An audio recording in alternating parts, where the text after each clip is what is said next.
274. The War Against the Family. Chalcedon Report number 371, June 1996. The modern age has long seen a war against the family based on Enlightenment and status premises. We now see it emerging from the Christian community. More than 4 decades ago, in a retirement area, I saw its clear outlines among the elderly.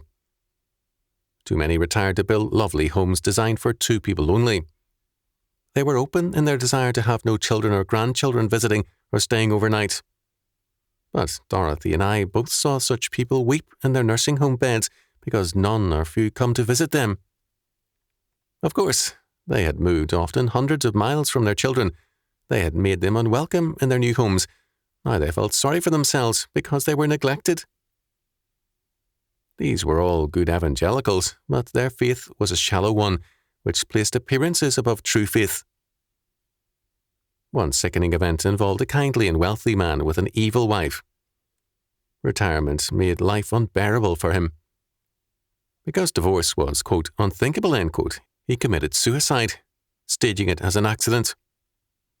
All his friends thought this a noble act and continued to enjoy his wife's hospitality. More could be said of the irresponsible behaviour of that generation of the 1950s. I cite them to illustrate my premise that the revolt of youth in the 1960s began with the anti-familistic and egocentric attitudes of their pious grandparents. When the youth of the 1960s declared, "Never trust anyone over 30, they were rejecting, first of all, their own parents and grandparents. It is true that the campus radicals mainly came from radical families, but it was also true that, on the fringes, were youth of, quote, Christian, end quote, families. By the 1970s, parents, on retiring, were often sporting a most shameful bumper sticker, "We are spending our children's inheritance." They meant it, too. In a beautiful western mountain ranch, a young man was taught the history of the place from the day a forefather settled it. He loved every foot of that great domain. But his father sold it, offering to give his son an education at the university of his choice, or nothing. The son, a rancher at heart, took nothing and became a ranch hand. The parents spent a fortune in travel and entertainment.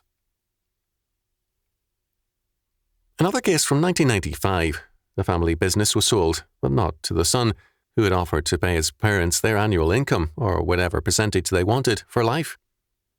It did not matter to the parents that their fine son was deeply hurt. The family is in trouble because too many members, young and old, are indifferent to it. It is not at all surprising that many sons and daughters want their parents far from them. If they have had an anti-familistic status education, this is natural. Television, films and popular culture have taught that parental love and concern is interference. The attitude is, stay away, but leave me your money. But the family is an inescapable part of life. After the Russian Revolution of 1917, the Bolsheviks, intensely hostile to the family, tried to create a new order for human incubation. The result was a dramatic debacle. The Western world is creating a like debacle with its hostility to the family. Too many people grow up viewing parental love and concern as interference. There are too many instances where parents, who did all they could to help their children get an education and start their life's work, are now either forbidden to see their grandchildren or the children have relocated at the other end of the country. Were the parents domineering? In the instances familiar to me, this has not been true. Rather, the children have been demanding of one thing after another while insisting on their, quote, freedom, end quote. This is an urgent religious concern as well as a social one. We must remember what God declares. "Honour thy father and thy mother, that thy days may be long upon the land which the Lord thy God giveth thee." Exodus chapter 20, verse 12. God tells us that the promise of life is essentially connected to obedience to this commandment. St. Paul reminds us of this fact, Ephesians chapter 6, verses 1 to 3, but urges that fathers avoid provoking their children to wrath and bring them up in the nurture and admonition of the Lord. Ephesians chapter 6, verse 4. Social decay begins in the family, and it is now far gone. Given the priority God gives to the family, the Church and Christians are derelict in failing to stress that priority. The evil temper of our time has made fatherhood anathema to many. It is well to remember that it is a chosen title of the Almighty. Our Father,